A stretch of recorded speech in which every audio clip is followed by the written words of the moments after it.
Assalamualaikum warahmatullahi wabarakatuh. Perkenalkan, nama saya Agustina Miranda. Saya dari kelompok 8. Di sini saya akan mempresentasikan hasil dari makalah saya yang berjudul Gangguan Spektrum Autism. Baik, menuju kepada isi makalah saya akan membahas beberapa poin penting, yaitu pengertian, karakteristik, faktor penyebab, cara penanggulangan atau obat, cara merawat anak spektrum autism, strategi pembelajarannya, dan kelebihan kekurangan yang dimiliki oleh anak gangguan spektrum autism. Pengertian spektrum autism. Pemakaian istilah kepada penderita diperkenankan pertama kali oleh Leo Kanner, seorang psikiater dari Harvard. Apa itu autis? Autis adalah gangguan perkembangan privasi pada anak yang ditandai dengan adanya gangguan atau keterlambatan dalam bidang kognitif, bahasa, perilaku, komunikasi, dan interaksi sosial. Karakteristik.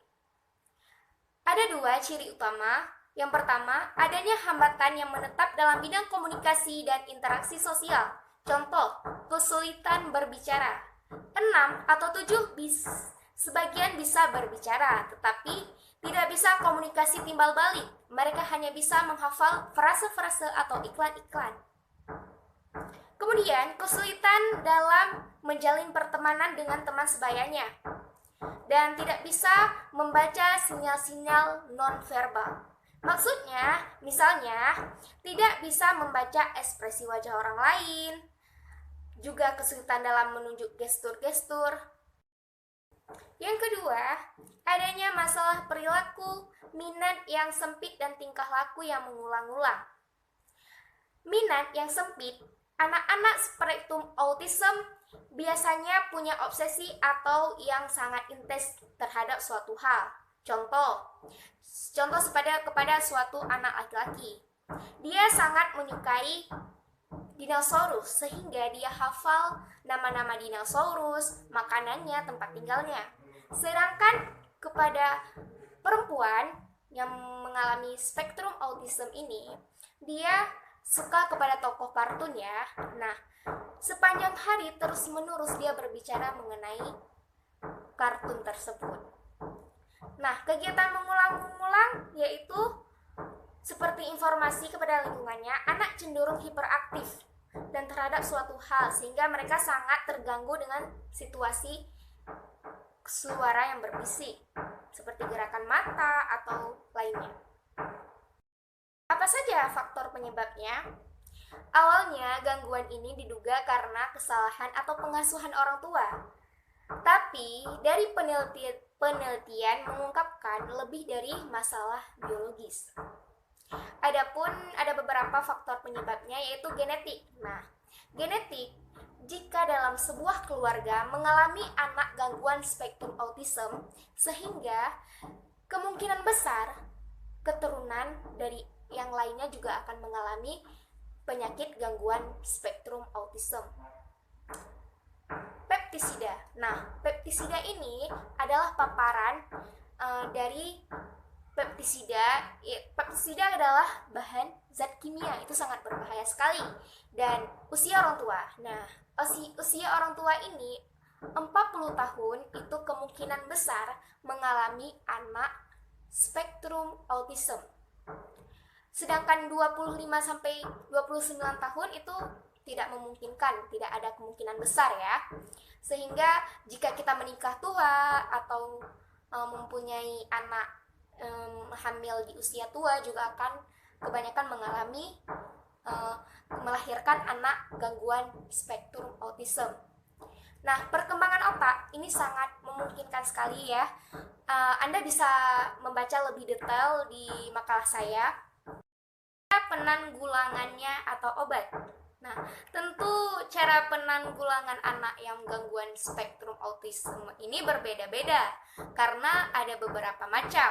Ada yang tingkat tinggi, tingkat rendah, serta gangguan ini tidak ada obatnya, tetapi mereka hanya konsultasi dengan dokter atau periksa kepada dokter dengan terapi dan mempunyai guru khusus.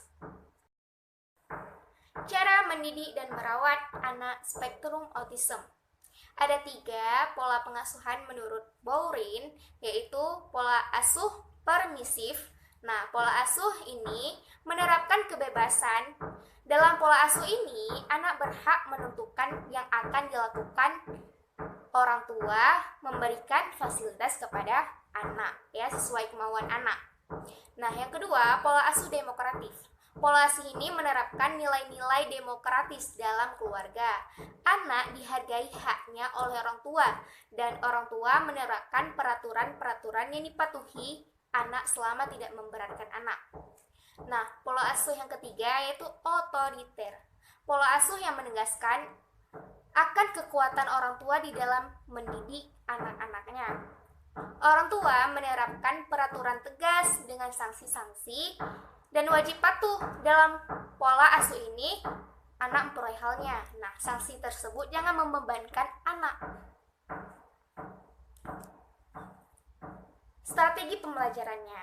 Tentu, setiap misalnya kan ada anak yang gangguan dalam pendengaran atau hiperaktif dan sebagainya. Tentu strategi pembelajarannya juga beda-beda ya, yaitu ada sensorik intergresi. Nah, pembelajaran ini lebih mengarahkan anak untuk fokus pada suatu kegiatan dan melatih kemampuan anak dalam melakukan aktivitas. Misalnya, dalam melatih kemampuan sensorik, anak seperti sentuhan, penciuman, penglihatan, rasa, pendengaran.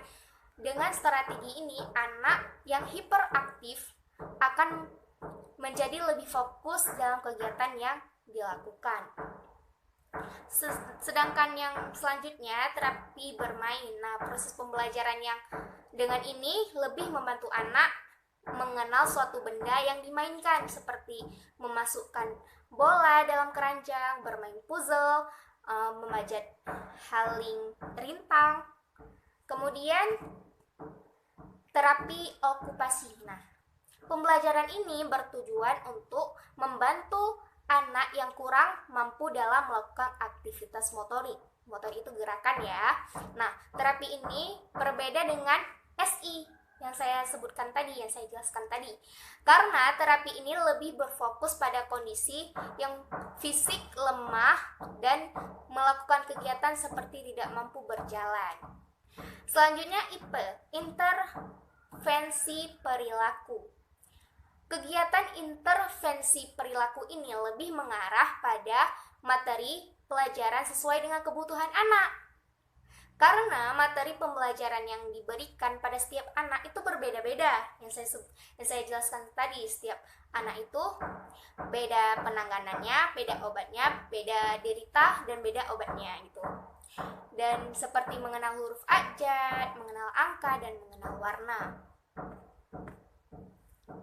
Tentu, setiap kelebihan dan kekurangan yang dimiliki oleh anak gangguan spektrum autism ini, nah kekurangan itu ada pada diri ciri-ciri anak yang mengalami spektrum autism.